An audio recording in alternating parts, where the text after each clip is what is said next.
definitely think we're learning more and more and broadening our horizons. The organization, I put time in it. I did some stints in the D-League.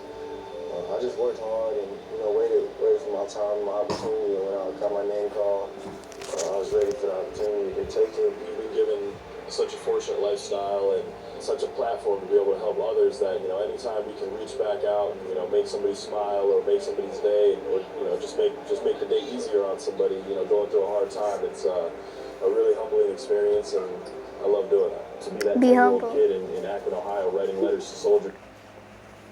¿Qué vamos a hacer? Oh, the doggy's so cute. Shadow fell asleep.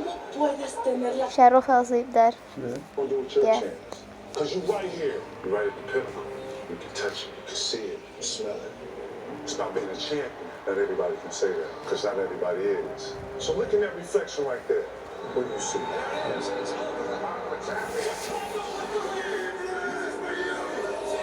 see a champion.